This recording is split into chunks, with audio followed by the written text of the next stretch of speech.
Dan aku mendengar suara yang nyaring dari dalam bait suci berkata kepada ketujuh malaikat itu, "Pergilah dan tumpahkanlah ketujuh cawan murka Allah itu ke atas bumi."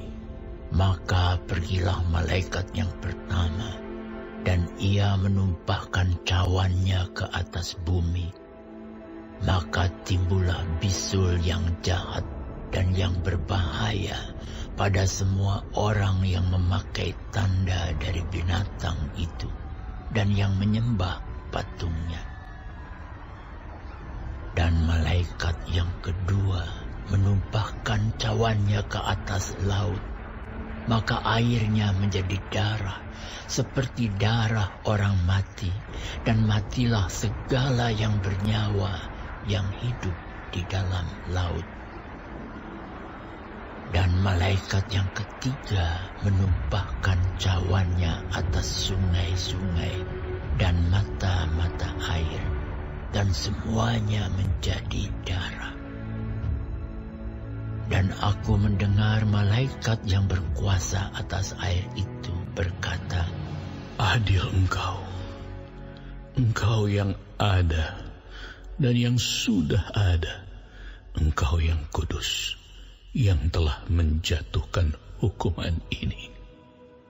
Karena mereka telah menumpahkan darah orang-orang kudus dan para nabi, Engkau juga telah memberi mereka minum darah. Hal itu wajar bagi mereka." Dan aku mendengar mezbah itu berkata, "Ya Tuhan Allah yang Maha Kuasa, benar dan adil segala penghakiman-Mu." Dan malaikat yang keempat menumpahkan cawannya ke atas matahari, dan kepadanya diberi kuasa untuk menghanguskan manusia dengan api.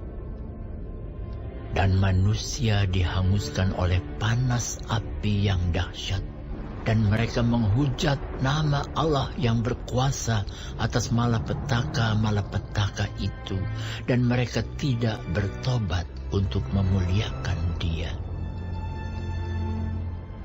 Dan malaikat yang kelima menumpahkan cawannya ke atas takhta binatang itu, dan kerajaannya menjadi gelap, dan mereka menggigit lidah mereka karena kesakitan, dan mereka menghujat Allah yang di sorga karena kesakitan dan karena bisul mereka.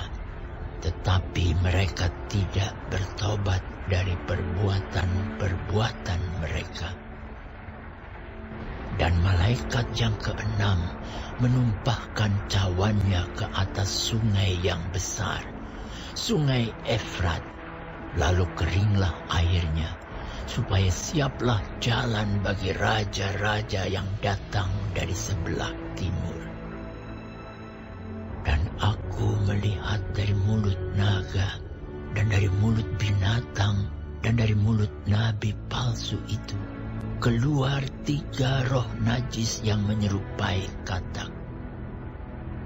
Itulah roh-roh setan yang mengadakan perbuatan-perbuatan ajaib, dan mereka pergi mendapatkan raja-raja di seluruh dunia untuk mengumpulkan mereka guna peperangan pada hari besar, yaitu hari Allah yang Maha Kuasa. Lihatlah, aku datang seperti pencuri. Berbahagialah dia yang berjaga-jaga dan yang memperhatikan pakaiannya, supaya ia jangan berjalan dengan telanjang dan jangan kelihatan kemaluannya. Lalu ia mengumpulkan mereka di tempat yang dalam bahasa Ibrani disebut Harmagedon. Dan malaikat yang ketujuh menumpahkan cawannya ke angkasa, dan dari dalam bait suci kedengaranlah suara yang nyaring dari takhta itu. Katanya, "Sudah terlaksana." Maka memancarlah berkilat dan menderulah bunyi guruh, dan terjadilah gempa bumi yang dahsyat seperti belum pernah terjadi sejak manusia ada di atas bumi. Begitu hebatnya gempa bumi itu. Lalu terbelahlah kota besar itu menjadi 3 bagian, dan runtuhlah kota-kota bangsa-bangsa yang tidak mengenal Allah. Maka teringatlah Allah akan Babel yang besar itu untuk memberikan kepadanya cawan yang penuh dengan anggur kegeraman murkanya. Dan semua pulau hilang lenyap, dan tidak ditemukan lagi gunung-gunung. Dan hujan es besar seberat 100 pon jatuh dari langit menimpa manusia, dan manusia menghujat Allah karena malapetaka hujan es itu, sebab malapetaka itu sangat dahsyat.